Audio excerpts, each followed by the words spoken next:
नमस्कार, आनंद न्यूज में आपका स्वागत है। मध्य प्रदेश की भाजपा सरकार की जन विरोधी नीतियों, भ्रष्टाचार और कुशासन के खिलाफ कांग्रेस द्वारा निकाली गई जन आक्रोश यात्रा का गुरुवार की शाम लगभग 5 बजे वाराणसी नगर आगमन हुआ। इसके पूर्व ग्राम कायदी व वारा में कांग्रेस जनों द्वारा जन आक्रोश यात्रा का भव्य स्वागत किया गया। इस यात्रा में जन आक्रोश यात्रा प्रभारी कमलेश्वर पटेल, विधायक हिना कावरे, जिला कांग्रेस पूर्व अध्यक्ष विश्वेश्वर भगत, पूर्व सांसद बोध सिंह भगत, बालाघाट नगरपालिका पूर्व अध्यक्ष अनुभव मुंजारे, राजा सोनी सहित अन्य नेता बालाघाट से वाराणसी पहुंचे।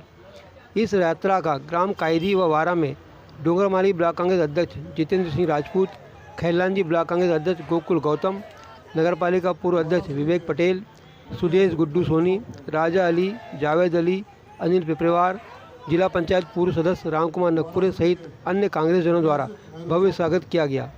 यह जनाक्रोश यात्रा नेहरू चौक पहुंचकर आम सभा में परिवर्तित हो गई। इस आम सभा में हजारों नागरिक व कांग्रेसजन शामिल हुए। नेहरू चौक पर सभी कांग्रेस जनों द्वारा देश के पहले प्रधानमंत्री पंडित जवाहरलाल नेहरू की आदमकद प्रतिमा पर माल्यार्पण कर उनका स्मरण किया गया। इस आम सभा को नपा पूर्व अध्यक्ष विवेक पटेल, डोंगरमाली ब्लॉक कांग्रेस अध्यक्ष जितेंद्र सिंह राजपूत, पूर्व सांसद बोध सिंह भगत, विधायक हिना कावरे, विधायक व यात्रा प्रभारी कमलेश्वर पटेल, विश्वेश्वर भगत, अनुभव मुंजारे सहित अन्य वक्ताओं द्वारा संबोधित किया गया। आम सभा का मंच संचालन सिकंदरा मंडलम अध्यक्ष राजकुमार चौधरी द्वारा किया गया। मीडिया से चर्चा करते हुए यात्रा प्रभारी कमलेश्वर पटेल ने भाजपा पर जमकर निशाना साधा और कहा कि चुनाव आयोग शीघ्र चुनाव की घोषणा करे। जनता सिर्फ कांग्रेस को वोट देने की राह देख रही है। इस बार कांग्रेस विधानसभा की पूरी 230 सीटें जीत रही है। उन्होंने कहा कि हर विधानसभा क्षेत्र में कांग्रेस एकजुट है और सिर्फ कांग्रेस के पंजे चुनाव चिन्ह पर वोट डालेंगे। आम सभा के बाद यह जन आक्रोश यात्रा वाराणसी से रामपल्ली व खैलांजी के लिए रवाना हो गई। इस आम सभा के दौरान वक्ताओं ने क्या कहा, आइए हम आपको सुनाते हैं। आने का प्रयास कर रहे हैं, जिनको कांग्रेस ने बहुत दिया, जिनके पिताजी को 2 बार सम्मानित टिकट दिया, उनको 5 बार दिया, जिनको जो हमारी कांग्रेस ने मंत्री बनाया, वो बोलते थे कि कमलनाथ जी बुढ़े हो गए, सिंधिया जी चले गए, कांग्रेस का क्या होगा। आप देख रहे हैं कांग्रेस का दौर आ रहा है, दौर। 1500 गाड़ी आती है ग्वालियर से, 1100 गाड़ी आती है, 1000 गाड़ी आती है। रोज सुनना कोई ना कोई नेता कांग्रेस में आ रहा है। क्यों आ रहा है? कोई भी आदमी अपने जीवन में घाटे का खबर नहीं होता। सबको लग रहा है समय कांग्रेस का आने वाला है। और मैं बताना चाहता हूं, पहली बार कमलनाथ ने कांग्रेस के कार्यकर्ताओं को महत्व दिया। उन्होंने कहा है जो बुथ का BLA है, जो मंडल में है, जो सेक्टर में है, इसके बाद जो कार्ड है, वो कार्यकर्ता किसी भी समय मध्य प्रदेश के सचिवालय में बिना परमिशन के घुस सकता है। पहला नेता है कमलनाथ जी जिसने कार्यकर्ताओं को सम्मान बढ़ाया है। और मैं फिर कह रहा हूं, ये वाराणसी की लड़ाई कांग्रेस और भाजपा की लड़ाई नहीं है। ये लड़ाई वाराणसी के कांग्रेस के कार्यकर्ताओं के सम्मान की लड़ाई है। ये हमारे कार्यकर्ताओं की प्रतिष्ठा की लड़ाई है। हमको बताना है कि कोई नेता कार्यकर्ता नहीं बनाता, हम कार्यकर्ता मिलकर नेता बनाते हैं। हमने चाहे तो लोगों को निर्दलित दिए, तो इस बार लोगों के पास सब होंगे, पर ऐसे निष्ठावान कार्यकर्ता नहीं होंगे। इस बार हम कांग्रेस में रहेंगे। और मैं बताना चाहता हूं, इस बार किसी न किसी आपके बीच के किसी कार्यकर्ता को और आपके पसंद के किसी कार्यकर्ता को टिकट मिलेगी। और वाराणसी में बताना चाहता हूं मैं हमारे नेताओं को, आज तक जब से चुनाव हो रहे हैं, 1957 जब से चुनाव हो रहे हैं, पहली बार रिकॉर्ड तोड़ वोटों से वाराणसी में कांग्रेस का विधायक बनेगा। रिकॉर्ड तोड़। इस बार कोई नेता चुनाव लड़ेगा, इस बार हमारा कार्यकर्ता चुनाव लड़ेगा, कार्यकर्ता चुनाव लड़ेगा। जनता नहीं चुनाव। हम घूम रहे हैं गाँव में, कल हम कर रहे गए 150 लोगों ने ज्वाइन किए, परसों गए लोगों ने। हमारे वाराणसी की दुकानों के तिरंगे गमछे कम हो गए, गमछे कम बढ़ रहे। लगातार लोग हमारी पार्टी में जुड़ रहे हैं, लगातार। और आज उसमें मुझे कोई शक नहीं, आज बहुमत नहीं। पिछले बार हमने कांग्रेस को निर्दलीय में समर्थित कर दिया था, और आज देख रहा हूं मैं धीरे धीरे चुनाव आ रहा है, पूरी कांग्रेस निर्दलीय पूरी फिर कांग्रेस में आ रही है। आज मैंने बहुत से लोगों को देखा जिनके साथ मैं 30 साल से काम कर रहा हूं, वो आज बड़े उत्साह से हमारे साथ थे। उनको देख कितना उत्साह आया। वो बैठे सकाराम भावटे का आदिवासी नेता हमारा, वो आरिफ भाई, वो छोटू ठाकरे, वो दिलीप बिसेन, ऐसे ऐसे लोग आज आए, वो बाबूलाल बिसेन, जसलाल भैया, राजेश भैया, रामरामा वाले। आज इस बार वाराणसी में कमलनाथ जी के हाथ मजबूत किए जाएंगे। रही बात काम की और विकास की, कौन सा विकास बताइए आप, कौन सा विकास? लोग कहते हैं विकास के हम समर्थन दिया, कौन सा विकास बताइए आप, कौन सा काम हुआ यहाँ? शिक्षा के क्षेत्र में कौन सा काम हुआ? कोई ITI खुली, कोई पॉलिटेक्निक खुला? स्वास्थ्य में क्या काम हुआ? रोजगार में क्या काम हुआ? कोई काम नहीं हुआ। पूरी नदियां लूटी गई, पूरी नदियां लूटी गई। ये हमारा जो चुनाव रहेगा ना भैया, एक युद्ध माफिया विरुद्ध। कोई माफिया का राज नहीं चलेगा, हमारे क्षेत्र की जनता का राज चलेगा।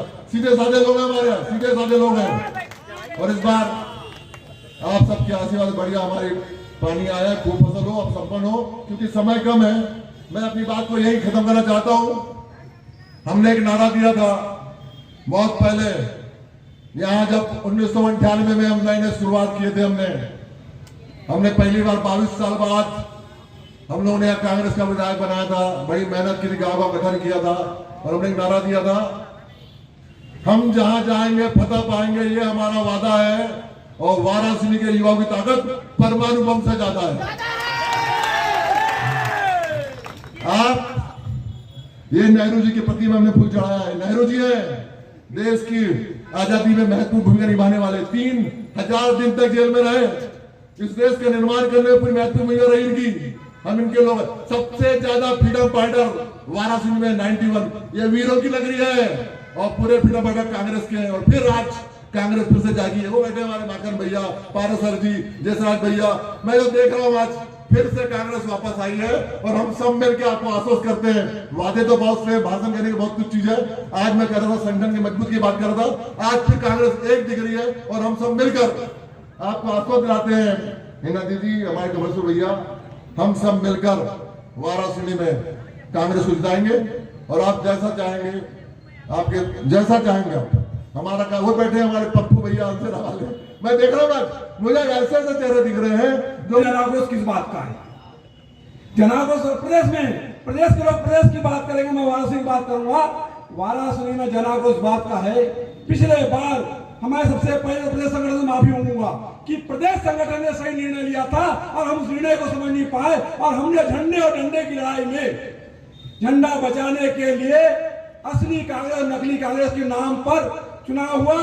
असली कांग्रेस के नाम पर वाराणसी के विधायक गुड्डा जायसवाल का चयन किया और वो वाराणसी का विधायक नकली निकल गया और भारतीय जनता पार्टी को समर्थन कर दिया। साथियों, वाराणसी का विकास क्या हुआ? वाराणसी में जो सरकार जनाक्रोश बात का है कि वाराणसी के घर घर में शराब दुकान खुल रही है, घर घर में शराब बिक रही है। कौन बेच रहा है? कौन बच्चों का भविष्य खराब कर रहा है? गली गली में शराब किसके संरक्षण में बिक रही है? यदि वाराणसी का TIB खड़ा है और दारू पकड़ता है तो उसके साथ भी यहाँ का विधायक गाली गलौज करता है। हमारे बच्चों के लिए जहर घोलने का काम वाराणसी का विधायक कर रहा है। विकास नहीं हुआ। वाराणसी का विकास यदि हुआ है तो 100 से 200 शराब दुकानें खुली है। गली गली में जुआ और सट्टे का धंधा हो रहा है। गली गली में गांजा बिक रहा है। यह विकास हुआ वाराणसी में। वाराणसी में क्या विकास हुआ? गुड्डा जायसवाल ने हमारे बुद्धेश बिसेन, राजा अली, जीतू राजपूत जैसे लोगों को प्रताड़ित करने का काम किया। जब कांग्रेस की बचाने की बात हुई तो हम लोगों ने कांग्रेस का जब झंडा फेंका, उस आदमी ने विक्की पड़ेगी इस आदमी का, हमने 4-5 लोगों जब झंडा उठाया तो बोले ट्रैक्टर के हमाल है जो झंडा लेके जा रहे हैं। हमने कहा हम झंडा जा रहे हैं, कांग्रेस को बचाने जा रहे हैं। अब आज वो आदमी कहता है कि जो झंडा नकली का झंडा बोलता था, आज पूरी की पूरी कांग्रेस उस विचारधारा के साथ है, कांग्रेस के साथ, और वो अकेला बैठा हुआ है कि वो कांग्रेस के और बोलता मेरे को टिकट दे दो। लोगों को व्यवस्था टिकट के लिए। अरे जिसको तुमने बोला कांग्रेस के लोगों को एक एक चुन चुन के प्रताड़ित किया, कैसे आप करते हो? यहाँ तो जनों को जो है प्रताड़ना का है। भाई साहब, मैं तो ये बता दूं कि वाराणसी में पंजा जिसको भी मिलेगा, कम से कम गोपाल अग्रवाल और विनोद अग्रवाल के लिए चुनाव होगा और वाराणसी में कम से कम 40,000 से इस बार पंजा जीतेगा। टिकट किसको मिलेगी ये गारंटी नहीं, परंतु पंजा जीतेगा इस बात की वाराणसी में गारंटी है। जय हिंद, जय भारत। सरकार किसकी बनाना है? बोलो ना, जोर से बोलो ना, और जोर से बोलो। प्रदेश के कोने कोने में आवाज जाना चाहिए।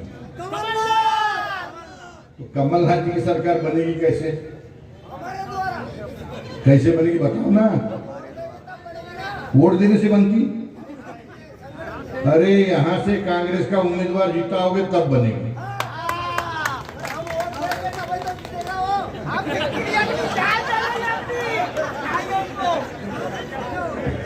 अब वोट तो सब जीत देते हैं, बाद में उम्मीदवार हार भी जाता है।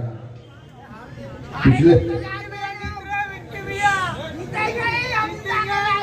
एक मिनट पिछले, अरे 1 मिनट तो ठहरो। पिछले बार भी तो कांग्रेस ने टिकट दी थी ना। दगाबाजी हुई थी ना,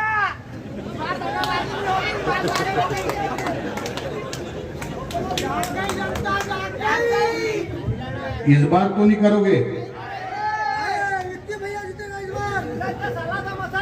मेरा आपसे एक ही अनुरोध है, यदि कांग्रेस की सरकार बनाना है, कमलनाथ जी की सरकार बनाना है और भाजपा की शिवराज सरकार को उखाड़ के फेंकना है, वो जन विरोधी सरकार है, प्रदेश को खोखला कर दी है, कर्ज के बोझ से लद गया है प्रदेश, दिवालिया होने की कगार पे है, ब्याज भी नहीं चुका पा रहे हैं, कायदे की जमीन बेच बेच के सरकार चला रहे हैं। वाराणसी की भी जो वेटनरी की जमीन, समझते वेटनरी किसको कहते हैं? पशु हौलदार, उसकी भी जमीन निकल गई। बालाघाट को जीवन बीमा निगम की। मेरे को ये बताओ, कोई भी व्यक्ति जमीन जायदाद पुरखों की कब बेचता है? जब थक जाता है, जब कर्ज हो जाता है। हाँ, ये रही बात। और हमारे विक्की भी जीतेगा ना, हम पूरी जमीन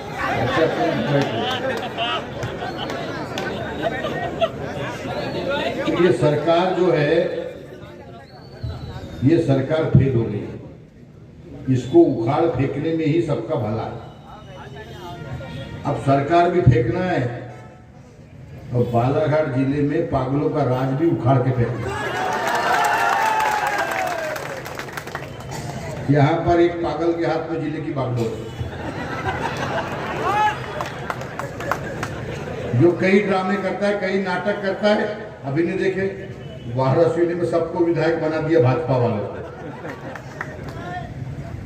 हो ना, सबको, तू भी विधायक, तू भी विधायक, तू भी विधायक, सबको ले गया दिल्ली, भोपाल, कटंगी में सबको विधायक बना दिया, सबको ले जाया भोपाल।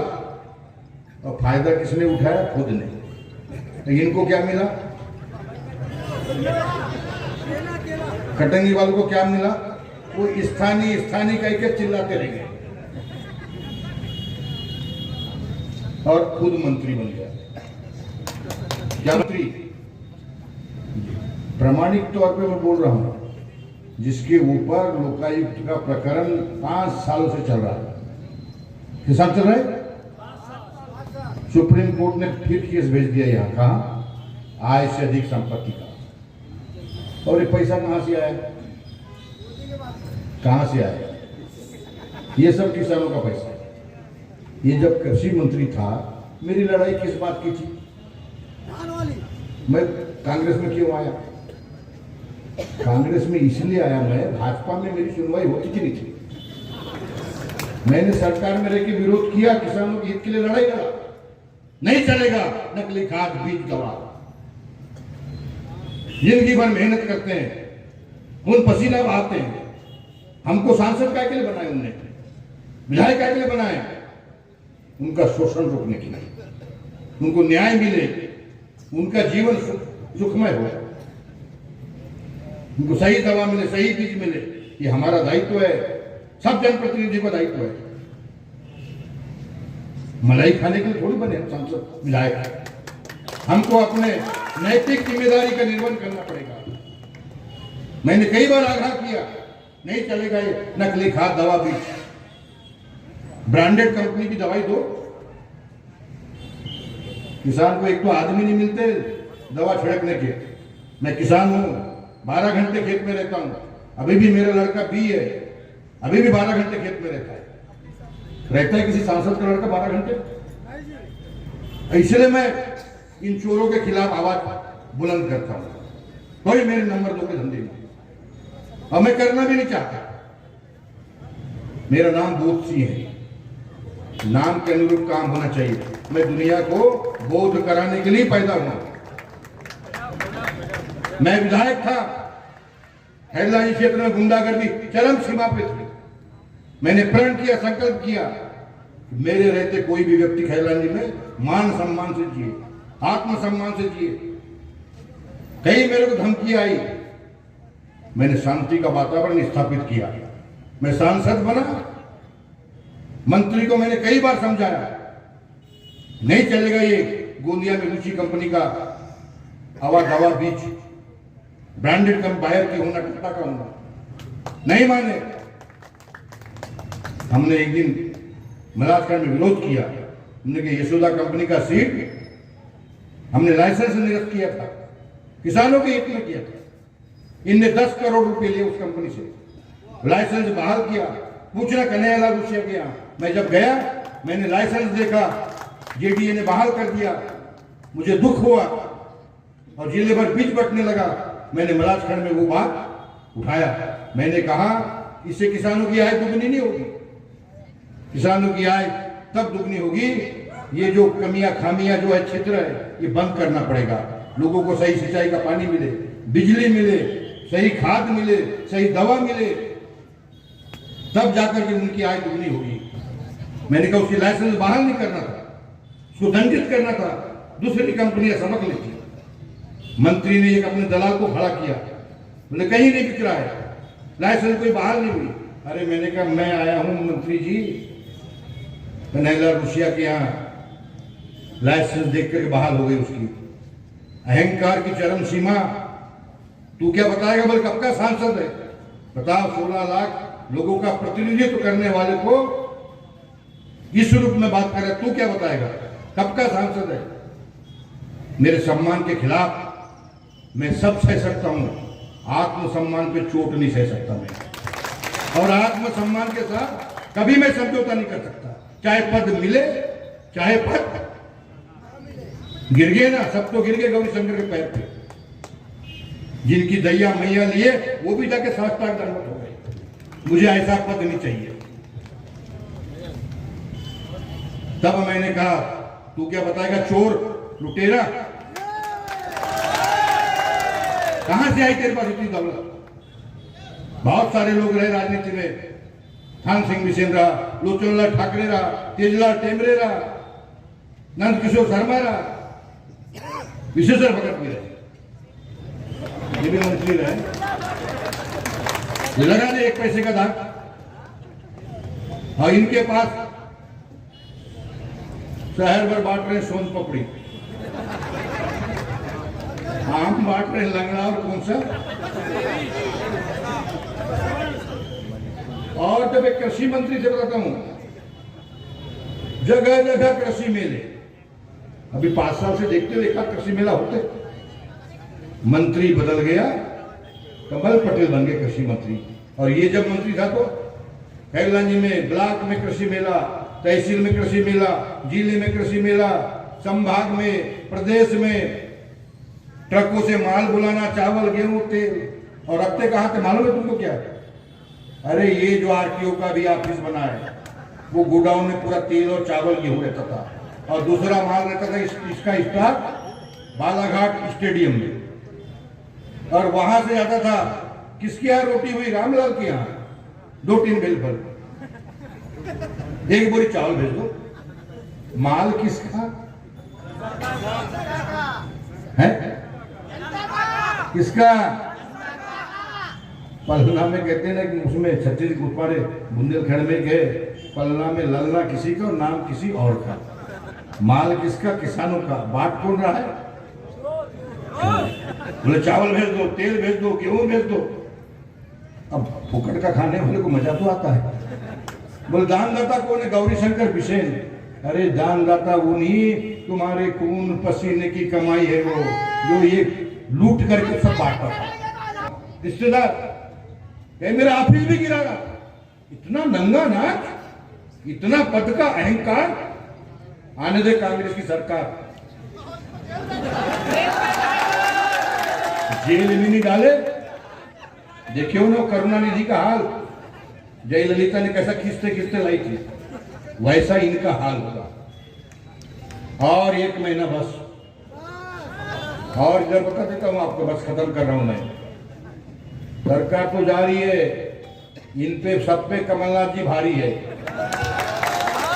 पूरी भारत सरकार उतार रहा है, पूरी भारत सरकार। ये किस बात का संकेत है? यहाँ के सब मंत्री नालायक हैं, कुछ ही नहीं सकते वो, इसलिए केंद्र से ला रहे। कहां से ला रहे? पर जनता ने मानस बना ली, जनता ने मानस बना ली है, इस बार माफ नहीं करेंगे। लाडली लक्ष्मी अभी आ गई, 4 साल तक क्यों याद नहीं है? कहां गया किसानों का बोनस? इनने तो घोषणा किए थे ना, ये तो दे रहे थे ना, कहां गया संबल योजना? कोई बिजली की व्यवस्था सुधरी? आज भी मेरा किसान रात के 12 बजे जाता है साहब बिच्छू में पंप चालू करने के लिए।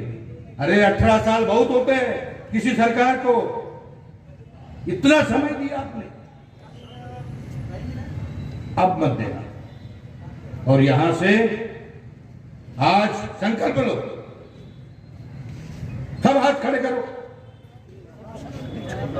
इस बार हम यहां से कांग्रेस का उम्मीदवार जिताएंगे और प्रदेश में कांग्रेस की सरकार बनाएंगे। और तुम्हारी नाव पार करने के लिए अभी तो ये टेलर दिखाया हूं मैंने, अभी फिल्म बाकी है। सबको नमस्कार। बस कह दिया था कि हम 6 की 6 सीटें जीतेंगे। ये मैंने लोगों का जो विश्वास है वो देखकर कहा था, और आज अपनी बात पर मुझे अपने आप में इतना गर्व हो रहा है कि जिस दिन पूरी 6 की 6 सीटों का हमने आकलन किया था, उस समय तो हमारे पास अनुभव पुजारी जी भी नहीं थे, उस समय तो हमारे पास बोध सिंह भाऊ भी नहीं थे। अब तो ये दोनों के दोनों कांग्रेस पार्टी में है, तो निश्चित रूप से आप दोनों के आने से कांग्रेस मजबूत हुई है। और आने वाले समय में वाराणसी ही नहीं, पूरे बालाघाट जिले में। लेकिन एक बात तो सही है कि ये दो जो नेता हमारे पास आए हैं, इन दोनों के आने का सबसे ज्यादा फायदा जैसे किसी विधानसभा को होगा तो निश्चित रूप से वो वाराणसी को होगा, ये हम अच्छे से जानते हैं।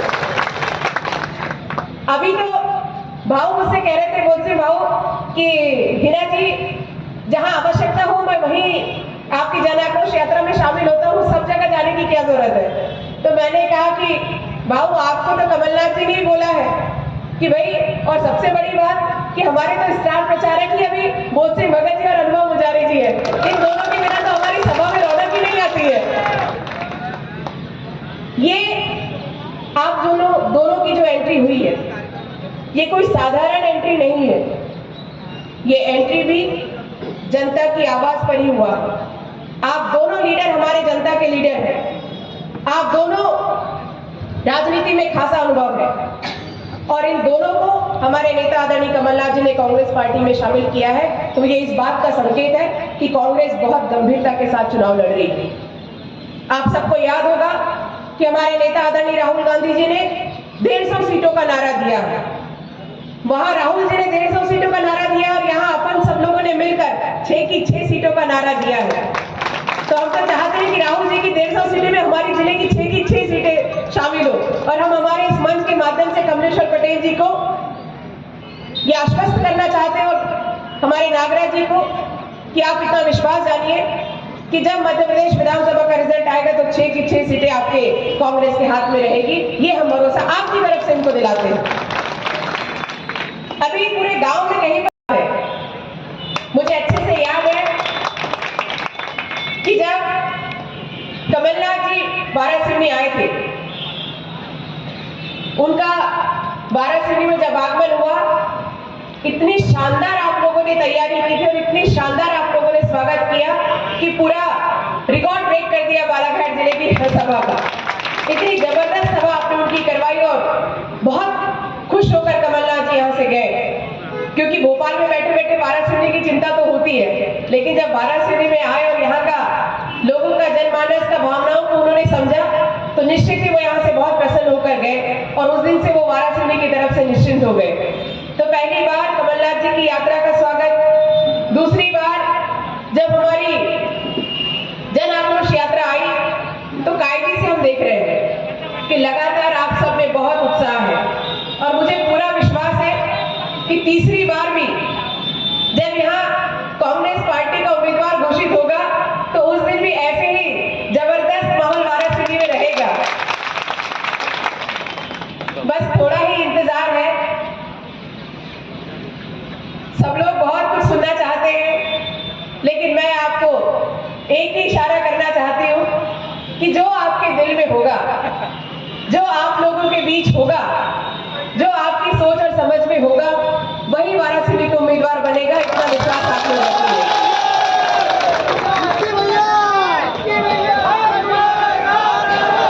अखिल भारतीय कांग्रेस कमेटी और हमारे कमलनाथ जी, ये दोनों ने जो सर्वे करवाया है, उस सर्वे के आधार पे ही कांग्रेस का उम्मीदवार वाराणसी में दिया जाएगा। इतना विश्वास अब कांग्रेस पे रखिए, क्योंकि वाराणसी एक ऐसी विधानसभा हमारे लिए बन गई है, क्योंकि यहाँ पर कांग्रेस पार्टी के भी शीर्ष नेतृत्व को समझ में आ गया कि वाराणसी के साथ थोड़ा भी गड़बड़ हुआ तो पूरी सरकार पलट जाती है। इसलिए वो ऐसी कोई भी कमी वाराणसी के लिए नहीं करेंगे, इतना विश्वास मुझे है। और रही बात जहां तक बालाघाट जिले की, तो मुझे आज वो पल याद आ रहा है जब पहली बार हमारे संजय उइके जी जिलाध्यक्ष बनकर बालाघाट में उनका प्रवेश हुआ। नूतन कला निकेतन में कार्यक्रम था और पूरे जिले के लोग, सारे प्रमुख लोग उस यात्रा के साथ उस सभा में उपस्थित थे। और मुझे अच्छे से याद है कि ऐसे ही में जाओ तो लाडली बहना का बड़ा हल्ला रहता है। आप लोगों ने भी देखा होगा। भाई महिलाएं मुझे यहाँ नहीं दिखाई दे रही है, लेकिन हमारे घर की तो महिलाएं हैं और आप सब राजनीति से जुड़े हुए, तो आपको सबको पता है कि लाडली बहना का बड़ा अभी चल रहा है कि 1000 रुपए मामा डाल रहे हैं। तो पता नहीं ये ऐसा मील का पत्थर साबित होगा कि बीजेपी की सरकार दोबारा आ जाएगी, ऐसा शिवराज जी को लगता है। पर ऐसा है क्या? हम नहीं जाएंगे।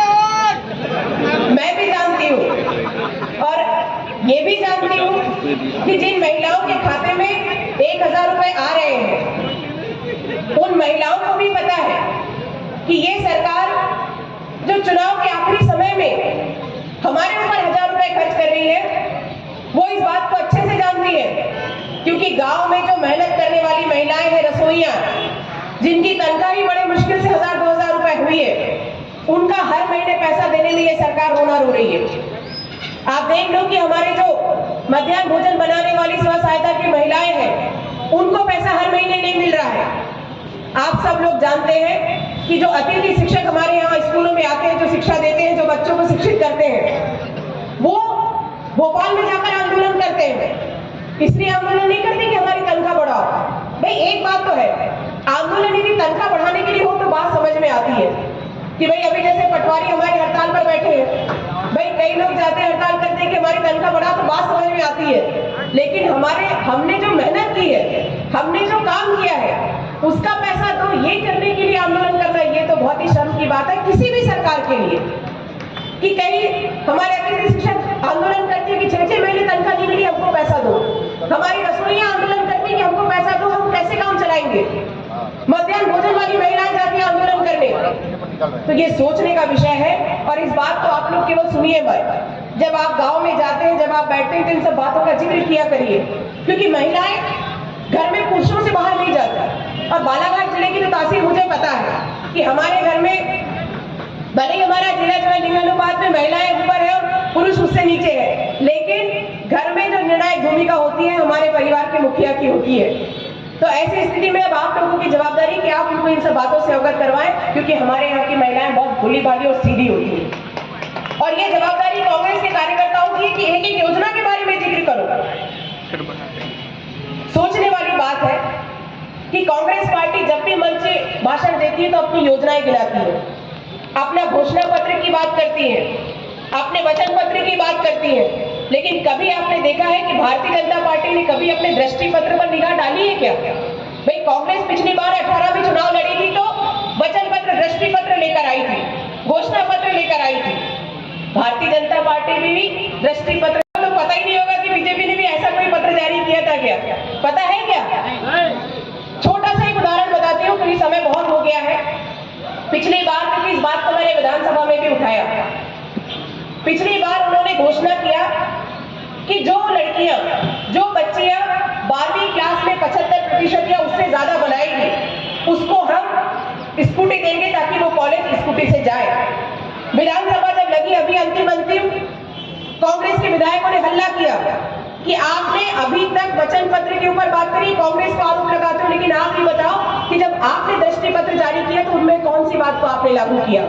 आप खुद सोचो कि बजट का अंतिम सत्र था, जब ये बात कांग्रेस की तरफ से उठने लगी, जब शोर होने लगा, तो शिवराज जी ने को भी थोड़ा ऐसा लगा कि अगर ये हमारे दृष्टि पत्र पर उतर गए तो फिर तो हमारी सरकार ही उतार देंगे। तो उन्होंने डिक्लेयर किया कि भाई हम बच्ची को स्कूटी देंगे, लेकिन किन बच्ची को देंगे। पहले तो ये था कि 75% जिसका आएगा या उससे ज्यादा आएगा उसको देंगे, सब बच्चियों को देंगे।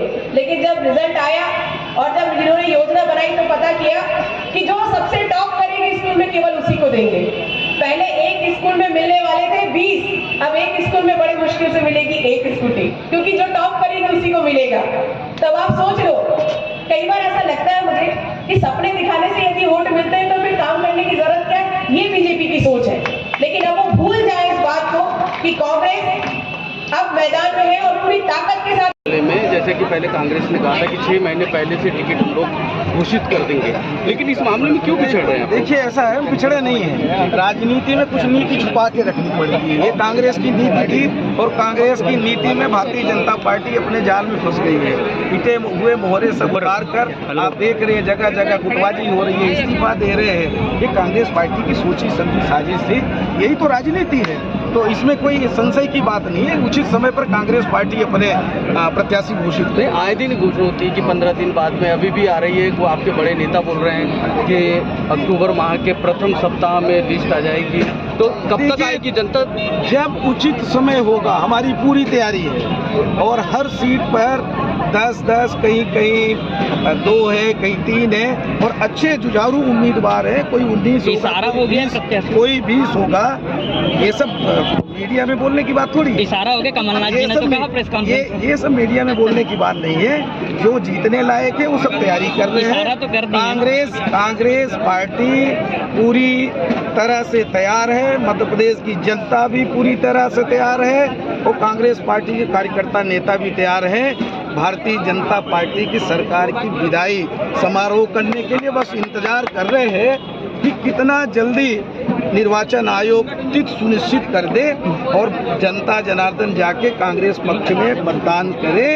जनता भी इंतजार करे। जिस तरह से जन समर्थन मिल रहा है जन आक्रोश यात्रा का, इससे अंदाजा लगा सकते हैं। जगह जगह हर जगह लोग शामिल हो रहे हैं, हर जगह लोग अपनी गलती मान रहे हैं कि कमल का फूल हमारी भूल थी, जो हम लोगों ने कमल के फूल पे बटन दबाया। ये बहुत बड़ी झूठे लोग हैं और ऐसा कोई सगा नहीं है जिसको भाजपा सरकार ने, देश और प्रदेश की सरकार ने ठगा नहीं है। ऐसे ठग को अब जनता चाहती है कि इनको पूरी तरह से ध्वस्त करे और इनको यहाँ से भगाने का। सर, सतपुड़ा भवन में आग लगी थी, जब कांग्रेस का बहुत बड़ा सर्वे आया था जिसमें बहुत बड़ी संख्या में बहुमत मिल रहा था कांग्रेस को, लेकिन अब भाजपा जो चार्ज हुई है तो ये सतपुड़ा भवन वाला मामला दब के रह गया। दब नहीं है, हमने बालाघाट में बोला था, अभी यहाँ पे क्योंकि आगे काफी बहुत सारे मुद्दों पे बात करनी थी और ये दबा नहीं है। कांग्रेस की सरकार बनेगी, सारे घोटाले उजागर करेंगे।